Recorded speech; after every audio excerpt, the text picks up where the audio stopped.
Good morning, afternoon, and evening, guys. You're locked into Conscious Minds TV with myself, DVG.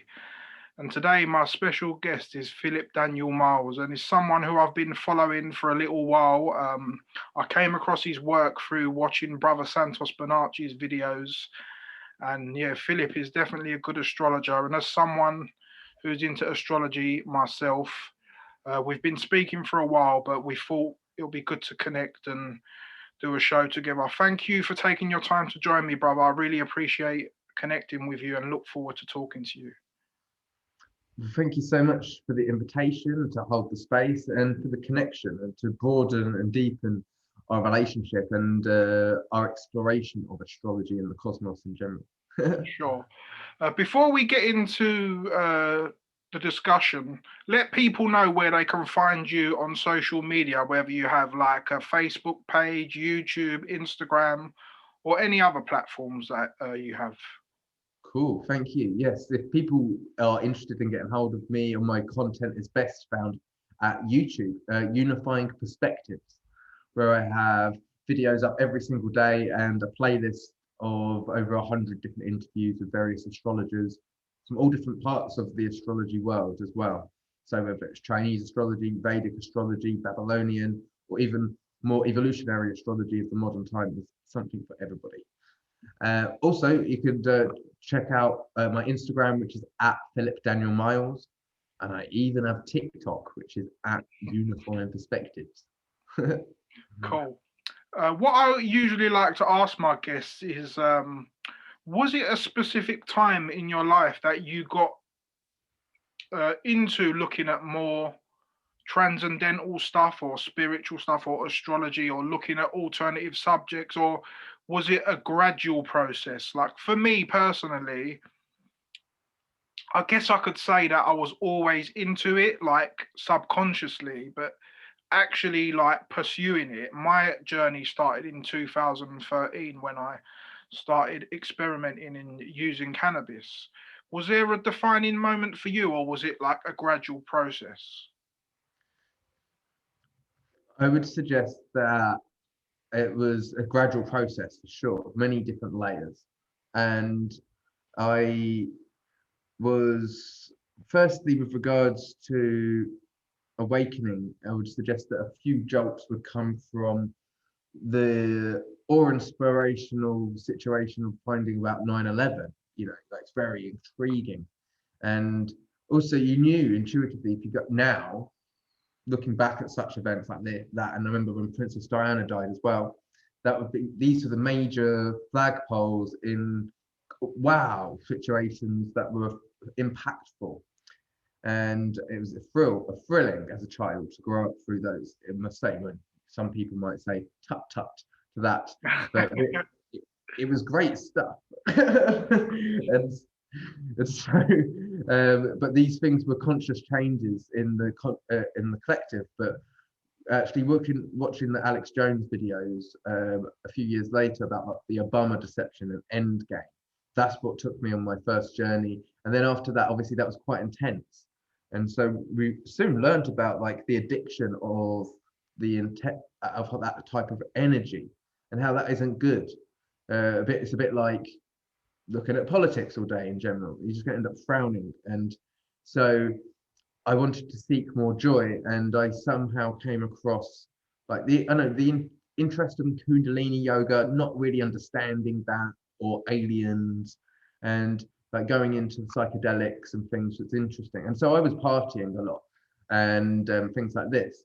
But I definitely knew that I didn't really like the buzzy drugs as much as the swimmy kind of get lost and explore the psyche realm.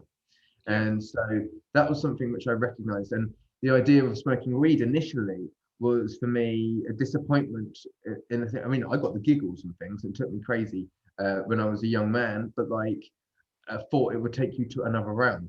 And I didn't really perceive it. And I know it does take you to another realm more now, but like um, even acid, I didn't really see anything. And mushrooms, it was more like, wow, this whole thing's elusive. Like the reality really brings out our shadows. And but I perceived shadows not to be. I actually see now that shadows are the light. Lights are the illusions, and they play out our shadows in the atmosphere.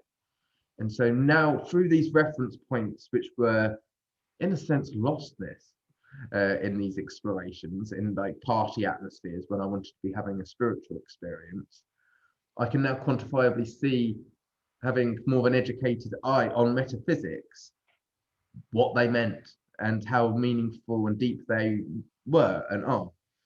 I mean, I don't explore those realms now, or haven't done them so much in recent years. I can't even think of the time that I have last done it. I haven't drunk for alcohol for 2.5 years at this point.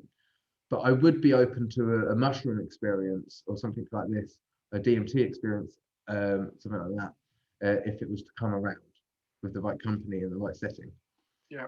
Yeah, what was your question? I go off piste a bit too far. Not at all. Not at all. That's. I was asking like what your influences were in getting into. Oh right.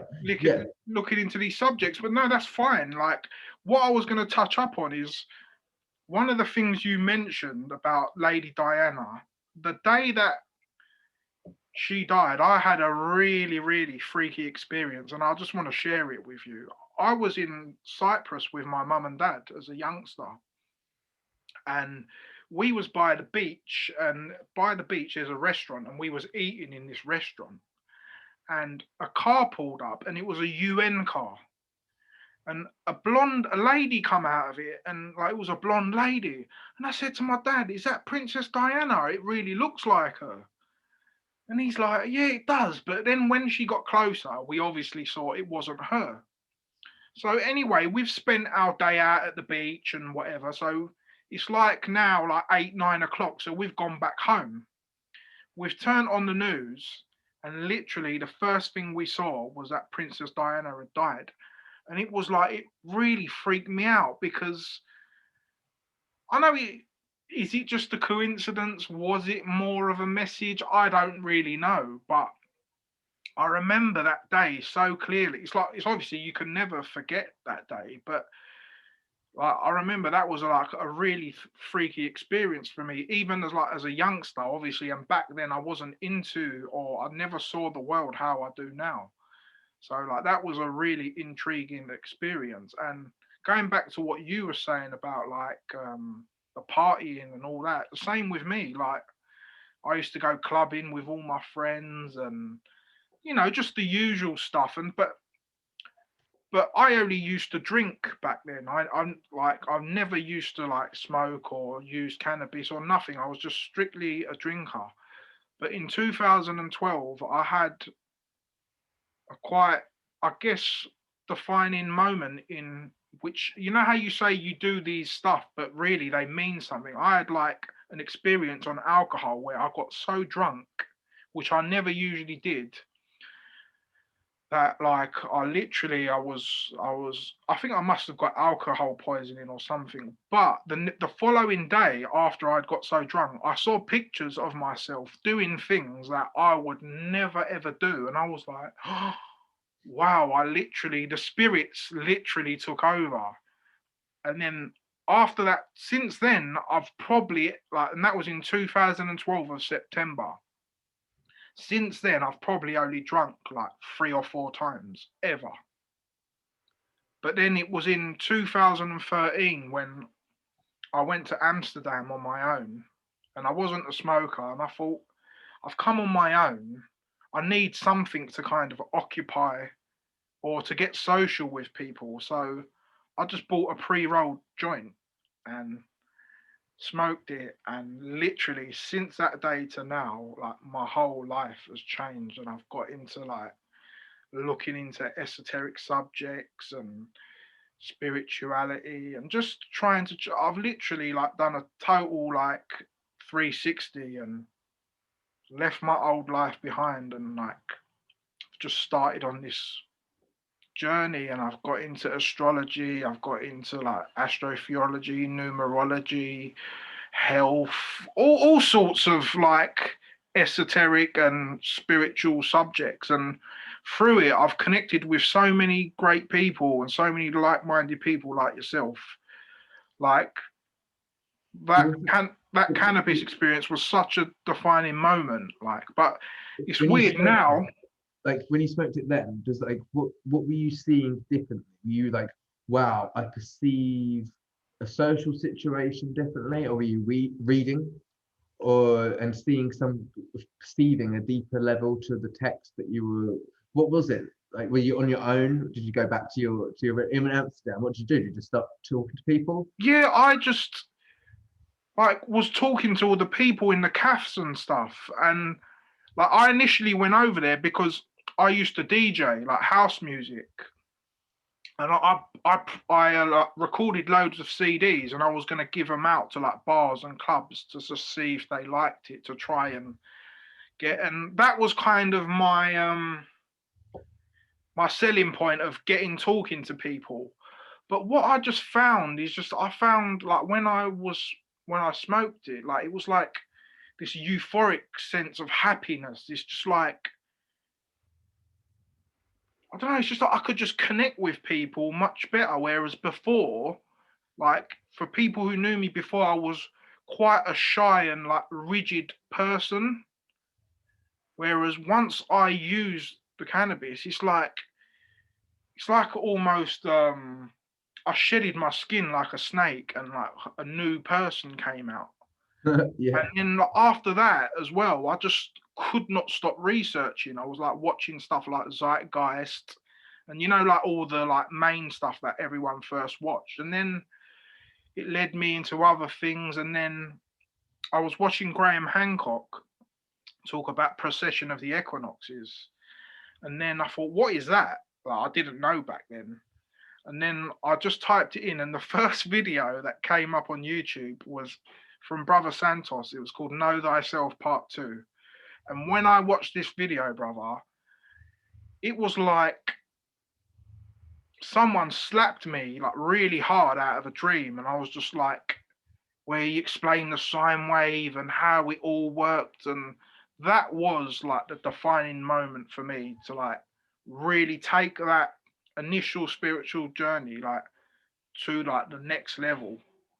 I think, yeah, I feel like we were already working with these informations in prior experiences. And so when we come into it, although it still took maybe a few years untangling, and still it's coming into greater clarity, it's something that we certainly identify with and are remembering and putting back together.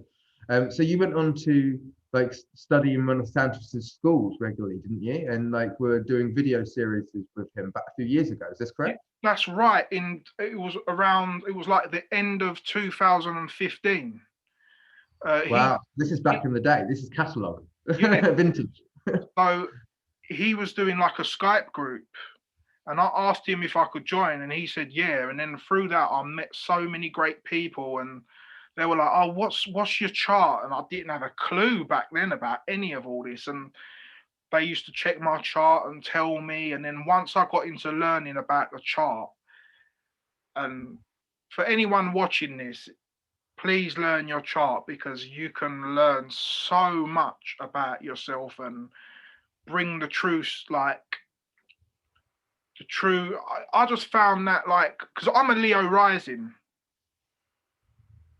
but This is a good day for you today then, with Mars and Venus meeting in Leo. I was going yeah, to ask, so we may as well give me, if you're open to sharing on the video, your details. If not, do you want to post them in the chat and I'd like to pull up your chart. yeah, I can give you my details now. Okay, give me a moment. I just need to get this going. Yep, no problem. But yeah, like once I started doing that and just learning, like it's just like been like a snowball effect, if that makes sense. It's just gone on and on and on. And like in terms of like, obviously, I've read charts for people and I do it for my friends and family, but I wouldn't say I'm as competent as someone like yourself or Sister Erin or Santos at reading charts because it's not something I do every day, if that makes sense. But Yes, but it's like still like the language of the language and perceiving of like the metaphysics as well is a completely different thing from also reading charts. And so yeah, to be able to go in at those different degrees and angles of perception is like it's a different language, isn't it, in itself? Yeah. May I ask, yeah, your date first, please? Yeah, 19th of November, Uh-huh. 1983, And the time, please? 8:30 p.m. And the location? London. Oops. How was it the other day for the football? Oh, oh wow, it's been a bit crazy because of Everything. yeah, it's because of all the who missed the penalty, and it's turned into a whole racist thing, and Oh, really? I haven't looked at any news or anything. yeah, Obviously. because basically the guy that missed the penalty at the end was a black guy, and The one who obviously did the funny run-up. no, not him. That was Marcus Rashford, the guy who took the last one. Basically, he had to score that for England to stay in it, and he missed. But yeah, there's just been a load of rubbish going on, and with all that, but I try to ignore it all. Mm-hmm. They're probably just whipping it up in the media more so, aren't they? Exactly. So yeah. Anyway, yeah. Looking at your chart, like, do you want me to bring it up on the screen? Yeah, or yeah, shall you I- can do. Cool. All right. Give it a. So you're actually 0 degrees, Leo, right? Yeah, I am. That's right on the beginning. So you're fixed middle of summer, which is like a very regal position to be. Oh gosh. If you can allow me to share the screen. How would I do that? Because I've never done this before. If you go to participants on the Yeah. right-hand side Yep. and hover over the more option, or maybe over my name, maybe it will say allow to. Participants. Actually, Yep. you might- Your name, more. Yep. And It's over that or by share screen at the bottom actually. If it goes allow additional participants to share their screen. okay. So 1 second. It just because when I click that, all it says is invite. All it says is invite. Yeah, it should be just by share screen actually. I remember now. So if you go to the bottom, Share screen. Oh, yep. And multiple participants. that's the one. Yep. There you go, brother. Thank you. So I thought I was recording already as well, but it didn't actually start. Maybe I can get the copy from you. Yeah, yeah, for sure. I'll send it to you straight away. Cool. Thank you. That would be cool. So here we go. I will share, and here we go. Can you see it? Yep, I can Cool. see it now. Yep. Very nice. So your night chart with the sun, which is interesting for a Leo rising, at the bottom of the sky. But the brilliant thing is, as a full moon being, you've got the moon exalted opposite. So as a night chart, you've got the moon in the premium position, and the sun is more like you're nocturnal. You as in Scorpio. So the sun is the chart ruler at 26 degrees of Scorpio, and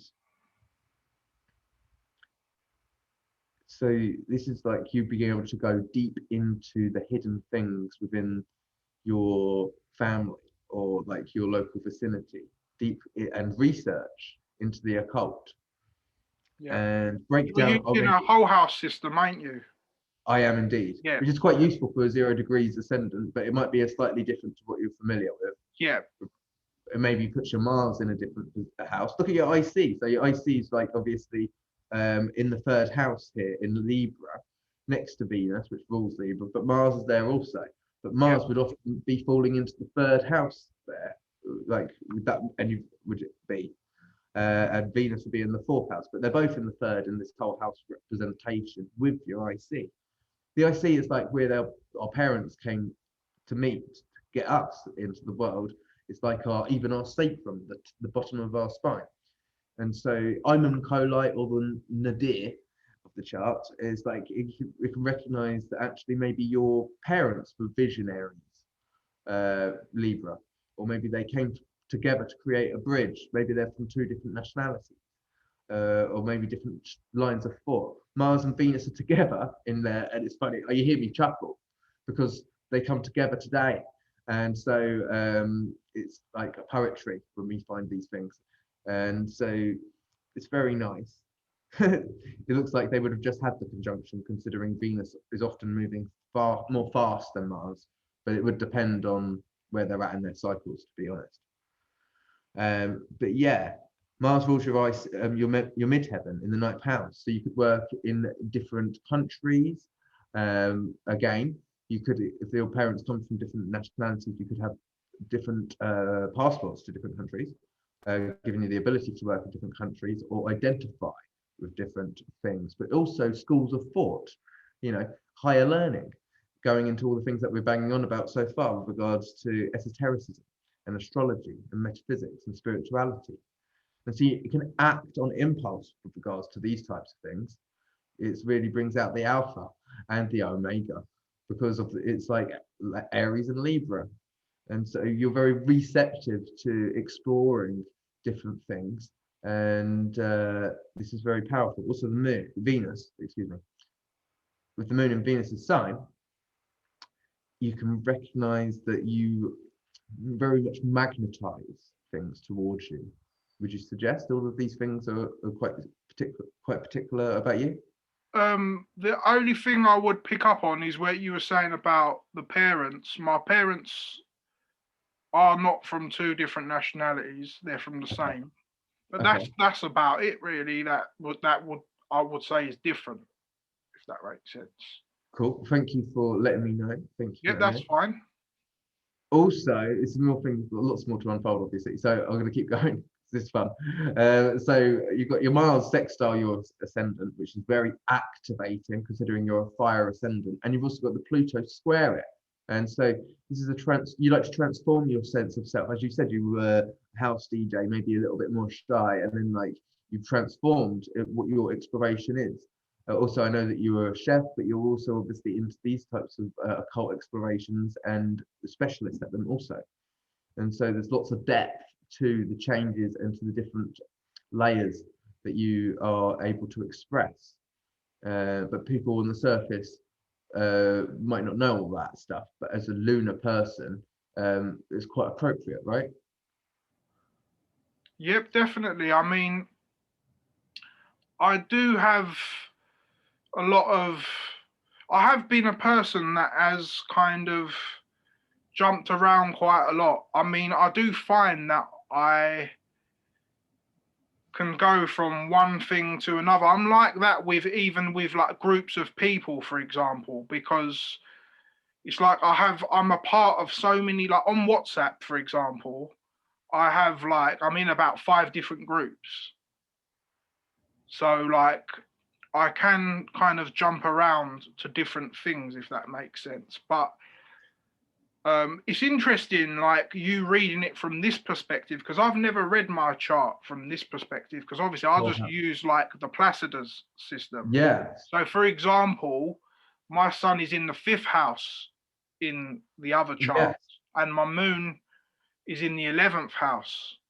Yes. So it's interesting reading it, getting a take from a feel like perspective. Do you feel like I'm giving you the same portfolio, the same stories coming out, but you're seeing it come from a different angle? Yep. No, it's just interesting to listen to anyway. I've got a few more bits which I've already picked up on, which on the tip of my tongue. And so this Mars, sticking with this energy in the 3rd house, is actually in a grand air trine.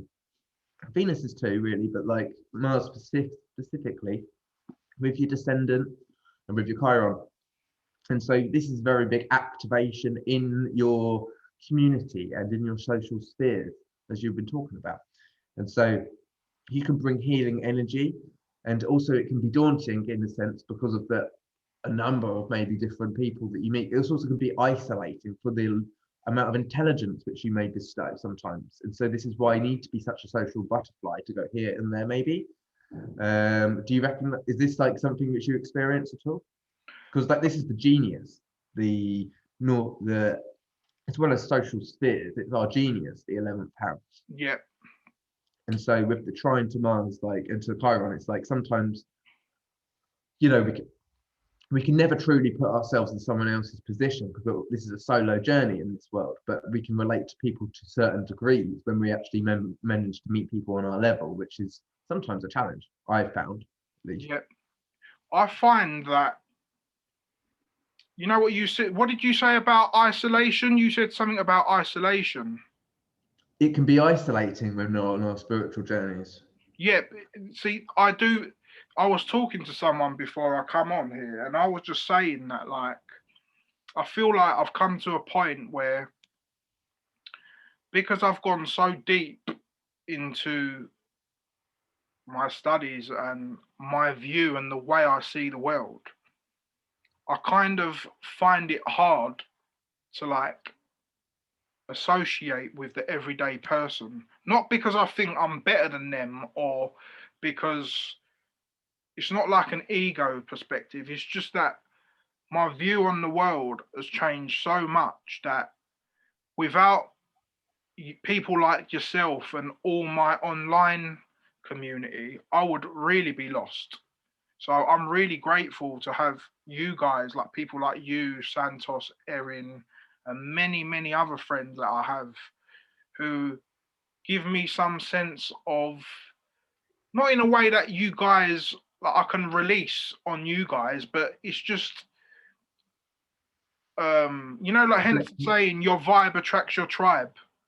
Yeah, it's a reflection of the truth which we've come Yeah. to recognize within us. It's like, So like without you guys, like finding out this information and not having people to talk about it can be very isolating.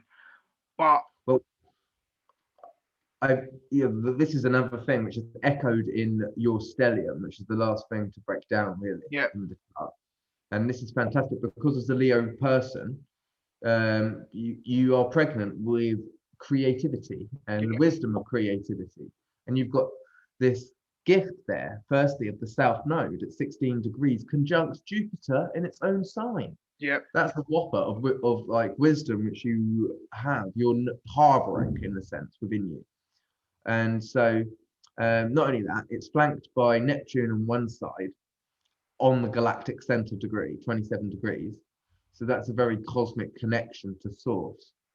And so you can really go into a visionary, in a sense, like I say sometimes, like daydreaming is a very useful component for anchoring and for perceiving. And so with Neptune ruling your eighth house, when you connect with other people, you're able to really see them. You're able to really go on a journey into whichever person you're sharing energy with will take you to a different place within space and time, probably. yeah, So that's pretty cosmic. But the South Node conjunct Jupiter, you're looking at letting go of old belief systems, but also reviving the depth of the jewels, like the origins. But also you've got Mercury Uranus conjunction in Sagittarius. I have this as well, and so does my girlfriend, and so does Leonardo DiCaprio, and so does Einstein. Only geniuses. But it's just fun. It is it's not like a irregular conjunction. It does happen every year, but like the fact that it only happens for half a day every year is meaning it's quite special. wow, And it gives you this ability to tap into things like a flash. I like when you take a camera, it goes with a flash, and that's when you get the best resolution. So when we act upon these ideas or at least write them down, we can really bring some really powerful things through. Mercury is actually where in Sagittarius, and the North Node is in Mercury sign of Gemini. yeah, But your second house, Mercury also rules, and it's like your ability to explore frequencies in the detail of maybe different crafts and skills that you've got, like with your hands, that you can be creative with, can connect you with different people in your community, your skills, your talents, and the way that you do them in a maybe unique way, in a way which is inclusive of other people. You bring people in, which is a bit like Taurus is like a mixer. We've got Taurus men, so like to stir things up, like you churn things up to make a batter, an elixir. It whips it up, and so you drag from the outside and bring it to the in. Drag from the outside, bring it to in, and that is what society needs. And in a sense, maybe you do that with regards to your interviews and even just your social connections. maybe it's just a thing that you've always naturally done. And so you can recognize that you do that because this is Mercury Uranus conjunction. It's like facilitating, it's helping organize and designate types of thing. Would you find that you do that as a good team player? Yep, definitely. I would definitely say I am a team player, and sometimes I think being too much of a team player has been a bit of like my downfall in certain times, because it's just like I'm worried more about the collective rather than myself, if that makes sense. But like, Yes. but one thing I would say that I feel like I can really see from my chart is that the south node in the fifth and the north node in the 11th, and I feel like what I'm doing is getting all that Sagittarian higher knowledge wisdom and communicating it with my friends in the 11th house and in my social circles. That's one part of my chart that I really see that I'm doing, that really feels real, and like, yeah, I guess it's just a natural thing. I always say this in my shows, Philip, like even before I got into astrology, like, you know, like the shitty little like newspaper articles where they have about this sign and that sign. I always used to read them when I was younger. So there was always something in me that was attracted to it, but I just didn't know how to interpret it all, if that makes sense.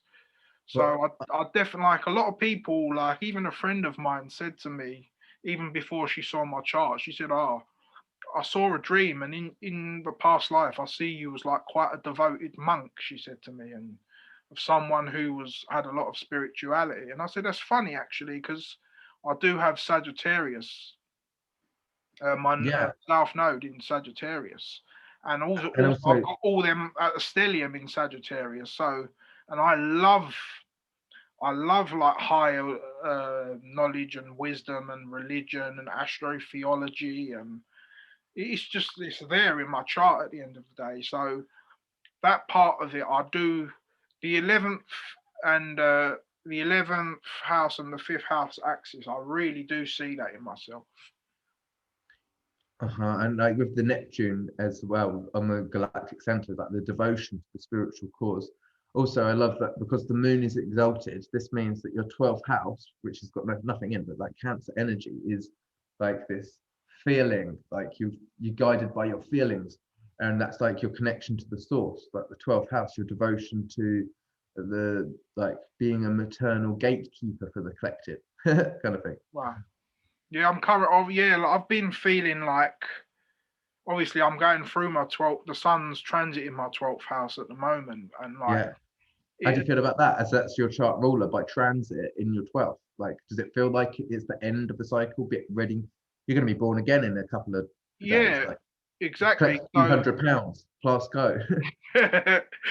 but yeah, like I am feeling that. And you know what's funny, Philip? I always say to like, I've always noticed, and obviously by looking at my chart, it's more prevalent. Like of what I noticed that around Capricorn and Cancer time, I've never felt good. Like it's always felt like a really tough time for me, and it makes sense because they're like they would be considered the two mutable signs or the end of a cycle in either half of my chart. And Yeah. It's like the sun's just about to come up on the descendant in the Capricorn times. And right now it's just coming down. exactly. And like those two times of the years have always been like I don't know, I've just never enjoyed them. And I've been really like yeah, they've just felt a bit dark and a bit yeah, it's like a almost as like a self undoing time, like both of them. But one's summer and one's just winter. Can you feel like maybe quite an instant relief when the sun goes over your descendant into Aquarius? Like, oh, thank goodness! Like, the winter's like coming through to its middle, and it means that now I can be seen a little bit more. Yeah. Shall I tell you what time I start feeling a bit more eased after, like, around Pisces time? It's Yeah. like I calm down a bit. It's like I get a bit. I don't feel so. It doesn't feel so intense for me. Hmm. And the same with like once Leo and Virgo comes, then again it's like I feel a bit more refreshed, if that makes sense. Because even what I've noticed, brother, around like Cancer Leo time, I've always had like kind of like events, defining events happen. Like I'll giving you an example. Like I got bitten by a dog in 2015, and that was like in my 12th house transit. But obviously, I didn't know that back then. But that's when it happened. And like when I started a new job, like when I started my job in By Chloe in Covent Garden, I started that when the sun was transiting Leo as well. So I've noticed that that time of year, like kind of, and my other job I had before that, I started on the 5th of August in 2008, which is also in Leo. So I've noticed that time of year is like kind of, it is definitely my springtime. Yeah, like I like, you know, think of like an instrument, like I don't know, like a xylophone or whatever. Like when you go like this with the thing, it goes dun, dun, dun, dun, dun, dun, like a glockenspiel. Yeah. When the transits go through Leo, it's going to be that each of them trine your 5th house, isn't it? Yeah. And also your midheaven is going to get an early trine, and the unexpected kind of sudden social kickoff by getting a new job will follow that with Mercury Uranus and the expansion of then the connections which you can share. So it's like like a new lick of paint every time that these things go on. Yeah. And so you're experiencing it with Mars and Venus right now as they make their conjunction at 19 degrees of Leo today. So that makes a trine to your south node Jupiter and a sextile to your north node as well. So this is interesting for that next cycle with regards to your. I mean, yeah, I definitely, you know, another thing I notice as well, Philip, is whenever the moon's in Leo, I kind of get, it's not angry, but I feel like it's like that's when I start ranting on Facebook, or I'll just do like a sudden post, like, and then I'll just delete it after because it was just a moment of madness. But I always notice that when the moon is transiting Leo, it's like I feel it's like it brings that lion out, like that raw. It's like that I want to roar, if that makes sense. Not obviously metaphorically speaking, but yeah, I do notice like I do have a lot of Leo energy in my chart because obviously I'm a Leo rising and I've got like a 5th house stellium as well. So, and also like considering that my sun sign is a water sign. Sorry, what was that, brother? Yeah, it's good for you. It's good for you to be able to put your emotion, like put your creativity and your emotions into your creative art, whether it's like writing and these kinds of even performance art. So it's like more even one might even say or a lover.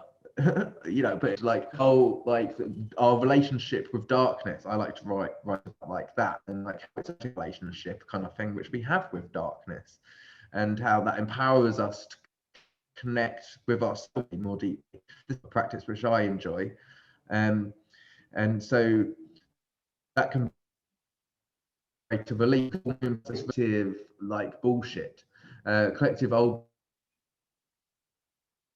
out belief systems and healed in the collective embodiment of humanity was the 12th house moon. I know the moon's not in it rules 12, and you're a full moon person, so that can be very powerful. I wanted to so when you have transits between going through Leo, it's going to square your sun and moon, so maybe that's that activation. My question is, who was born on the full? This means that 14 years later, around that time, you'd have had a new moon in your progress chart, and you had your Saturn return, you had a full moon again in progress chart. So these would be new beginnings at the age of 14, and also another release at the age of like 27 kind of thing. and you can go back now, if you were daydreaming yourself, on those same echoes every 14 years. You'll have a new moon and a full moon every single time. And if you really want to break it down in seconds, you can know that you had your first and your third quarter as well, and where you were going out on the cycle that lasts like 27 years. Does that make sense? Yep, sorry, brother, you was cutting out slightly, but I was trying my best to listen to what you were saying. But yeah, definitely when I had my Saturn return, that is definitely when all of this kicked off. Like, I know that for 100% because I felt it. And then once I found out about astrology and knowing when your Saturn return comes, you have a bit of a ass whooping. And that is totally what happened to me. And yeah, I mean, um, it's funny actually because I've been looking at my like sidereal chart recently as well, just to try and see if I can So see does it. are you still a Scorpio? What in Sun? sidereal? Yeah. Yeah, I am. I'm 2 degrees in sidereal and 26 in tropical. Yeah, it's fun. Obviously, most people would change sign. Like I'd be a Sagittarius sun, but I'm a Capricorn sun. But Yeah, because you're deep into Scorpio, the latter degrees, yeah, you still stay Scorpio. But you'll be a Cancer ascendant. that's right. But your moon is Aries then That's as right. well. But what I feel So like, do you feel that we can go on?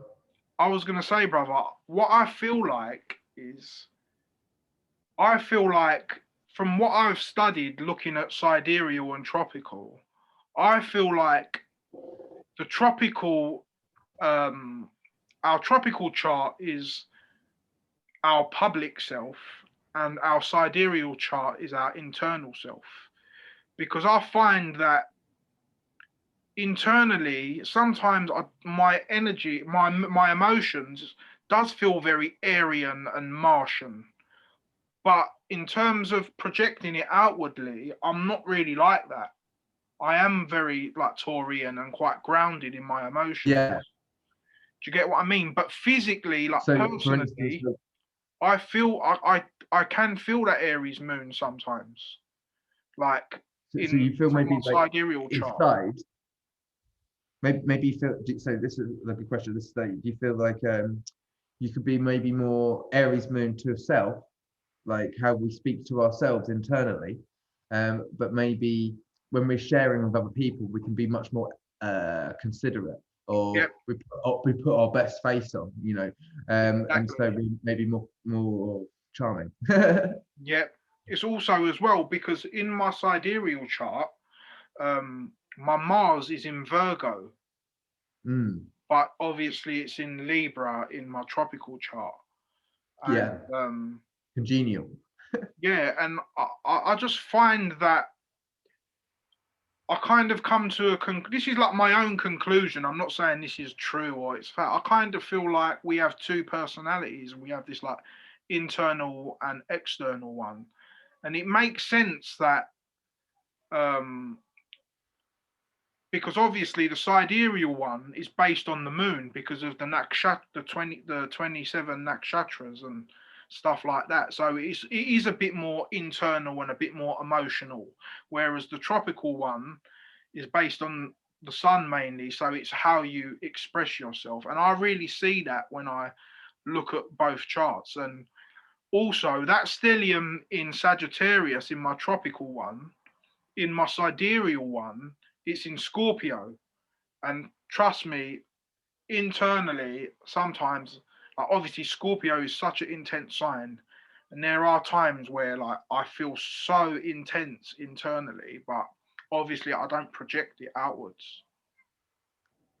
Yeah, So it's really it's, interesting looking at that. And I kind of think that this like we all kind of suffer with this. Not suffer, but we all have kind of this challenge of like almost dealing with a bipolar version of ourselves, if that makes sense, where like obviously we can know each other externally, but what you truly feel and think only you will ever know, and what I truly feel or think, only I will know.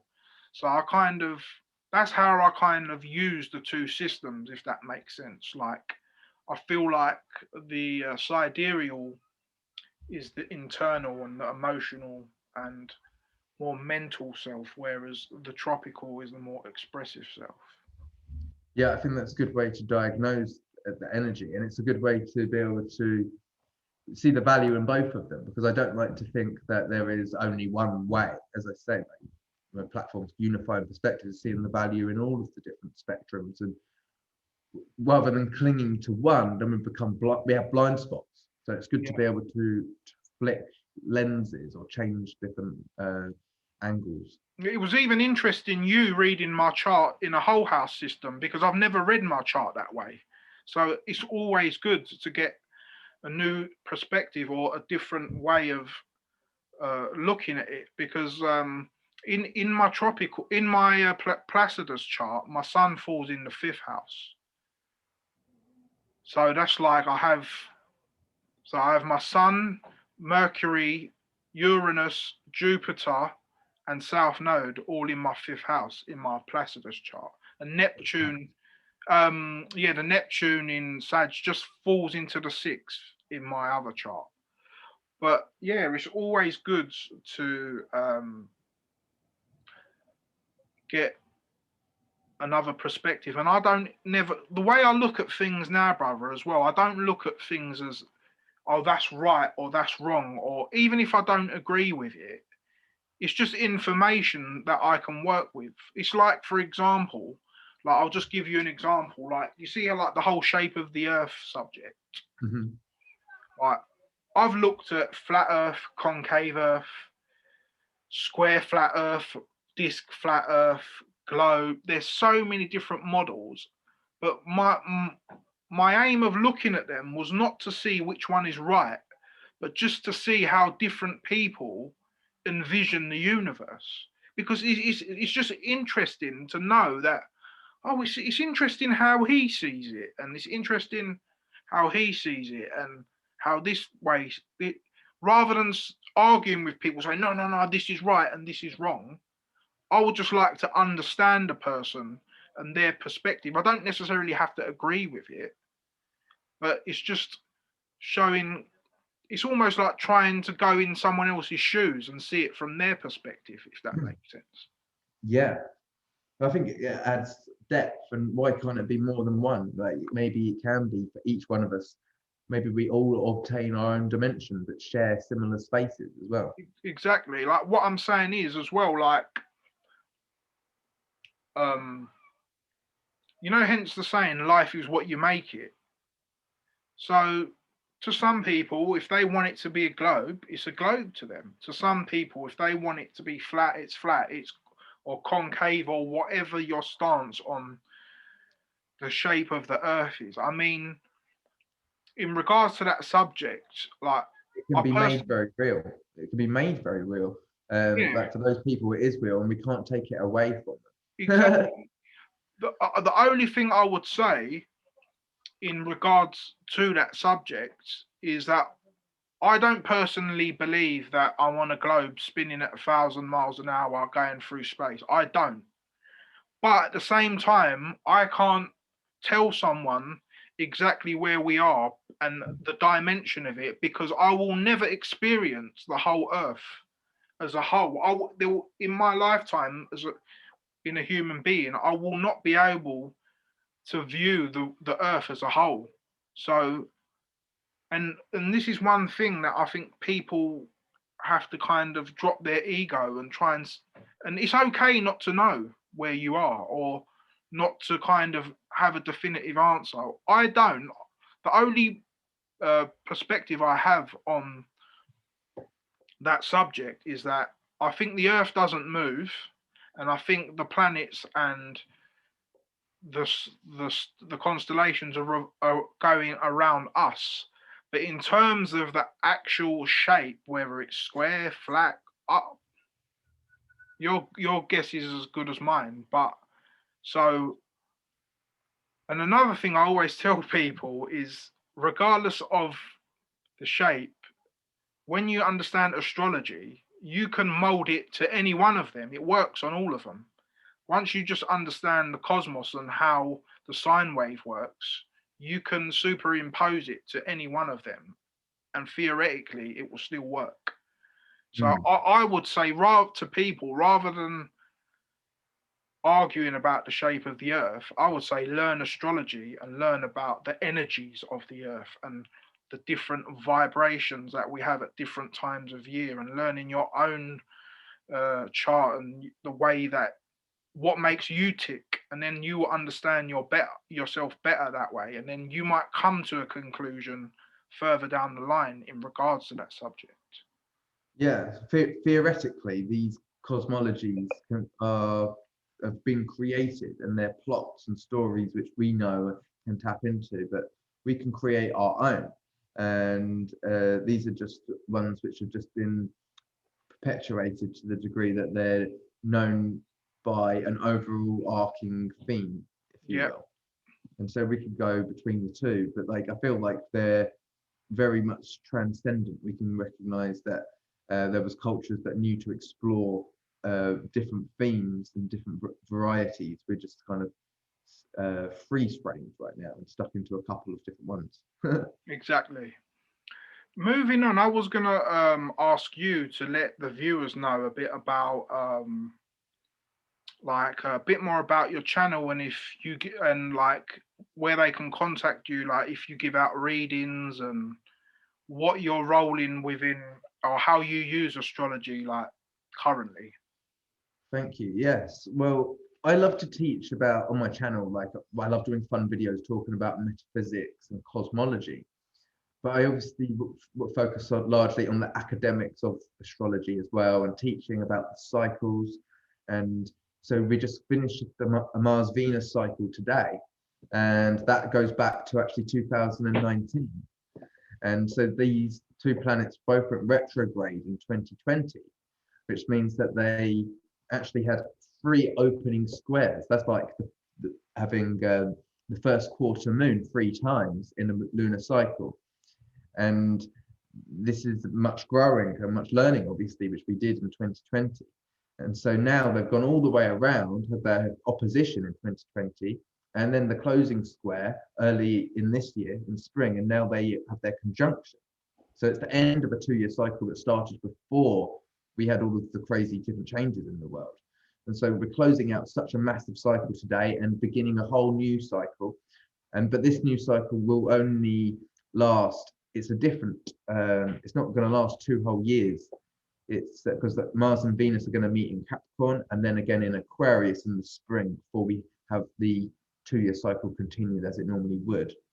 Because Venus will go retrograde in Capricorn in the winter. And so this is the way that cycles work. It's always a set geometric pattern. And so, and the word pattern is a bit like the word commercial. Like we have our pattern, like that even got it word, it says it on my microphone here, which I recently invested in. I don't know if it's a type of my microphone pattern, but like these things are like registered trademarks. Like we can, I wrote that. So even You're cutting out, brother.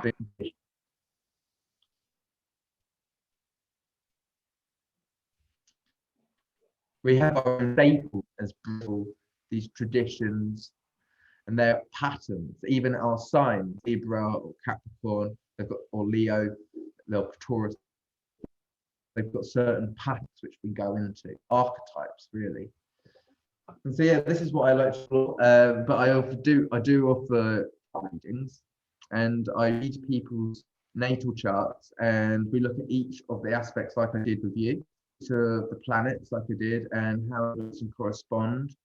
And we look into different situations people have been through, trials and tribulations, greatest talents that are there, see some of the greatest struggles that are there, see if we can bring the ease and compassion to some of these situations, and actually see that we're quite accomplished often, having lived through some very tough scenarios and move beyond them and actually let go of a lot of in the process, saying that we're always healing ourselves.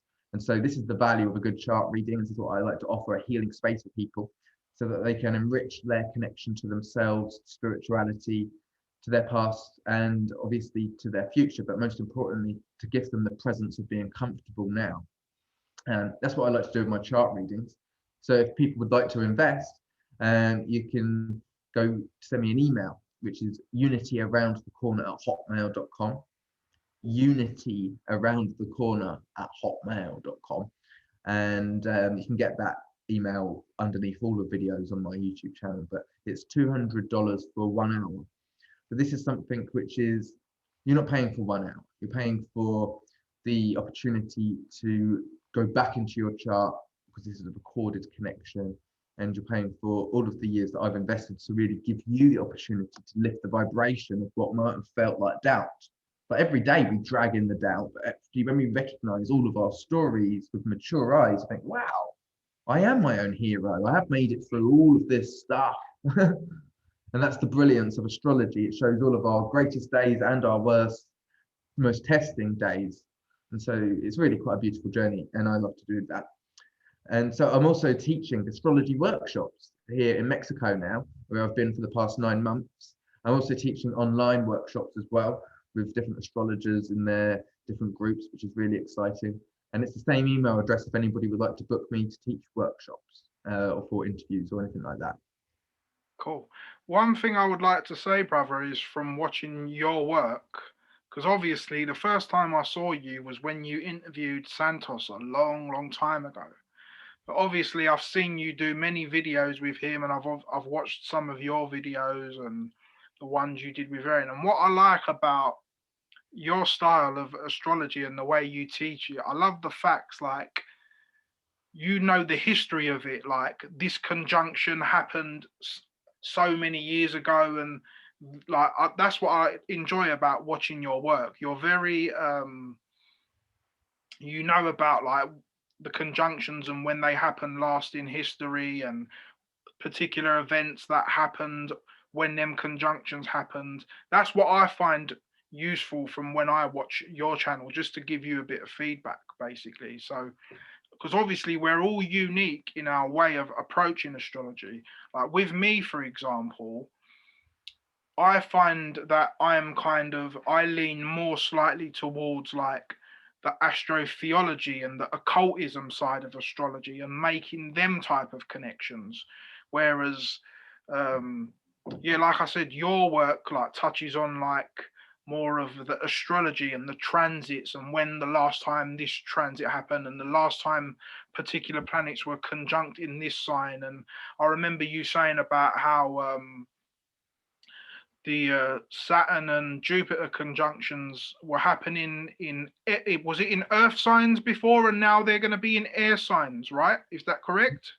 Yes, 100%. So the past 200 years, except for in 1980 when they met in Libra, they had only met in Earth signs, which actually gave us the benefit of the Industrial Revolution, in a sense, beneficial situations in sunlight, you could suggest, i.e. the way the world's come together, we've got internet, all this type of thing. But also we lost a lot of our natural trades, our ability to recognize how lovely it is to be sovereign and have our own farmland has really kind of been a forgotten experience in a way compared to what it was, because we become reliant on things like supermarkets and Amazon delivery and such and such. And so there's been benefits from it, but we learn a lot of that which we lose is something that we get to regain or remember. And so now that it's going to be happening in air signs, it's like self-organization, new intelligence, new technologies, but also remembering the origins, especially with Uranus and Taurus, of our organic route to spirituality. Our highest echelon of intelligence is actually through the plants, through the earth. That's where we really gain so much, is by being in the body, because this is the greatest technology. And so it's also less possession, because we're looking to honor emotions more, which is more translucent, it's more interior. So it can be more isolating as well, because there's a breakaway point in the world at this stage, because also just before the Great Conjunction in Aquarius, we had Saturn, Pluto and Jupiter within the same sign of Capricorn. And we had a Saturn-Pluto conjunction on the 12th of January 2020, while Jupiter was in the same sign. The last time that they were all in the same sign was 735 years before, which was when they really incorporated debt into the world banking and things like this. And many changes, like bringing science into the world religion over the course of those 735 years, which is void of spirit. And so it's void of emotional protocols. It's all patriarchal exterior stuff. And so we really lost our way. And in a sense, we put people on pedestals, even in our relationships, due to this. So we really have to put a lot of eggs in our own basket and spend a lot of time bonding with self, loving ourselves every single day to be able to put ourselves back in pole position, in the heart, in the driver's seat, really. And it's just this remembering and also lifting each other up at the same time as our equals with this new intelligence. But we will recognize that obviously it might be a margin or a small percentage of people that are on the very, it might feel like that, but maybe everyone's wearing a different bandwidth of consciousness that we can learn from one another. And so, like stars, we chart our own course, but when driving a car, you've got to keep your eyes onto the road so you don't crash into one another. And even you can think, oh, they're driving pretty smart in this weather. Maybe I can take a note from them or two, you know. And a note is nothing but a frequency match. So we tune our frequencies to the different people around us, like, and that's really fun. I feel that's just like greatest way to navigate our journey right now. Yep, definitely. I definitely have seen like another interesting like thing I've picked up on in terms of like how we're supposedly going into the age of Aquarius right now is just like the themes of Aquarius are a lot more prevalent within like humanity, like for example like the technology and like even like the elements. So for example, whereas for the past 2000 years we've been in like the maritime system of law and commerce, which is obviously water, so it like ties to the Pisces age. But now you can see a lot of the air element through like Wi-Fi and the internet and stuff like that. So it's very interesting. On again, I'm not sure if this is deliberate or it's just the natural cycle of the universe, or the elites that like be kind of pick up on this and kind of use that in their favor, if that makes sense. But I can definitely Well, see like I although we feel are a lot more although we are communicating with each other a lot more, I do feel that we are a lot more detached from each other as well. And I know that Aquarius has that element of detachment because of like they're ruled by Saturn. But yeah. obviously the Uranus part is the revolutionary part.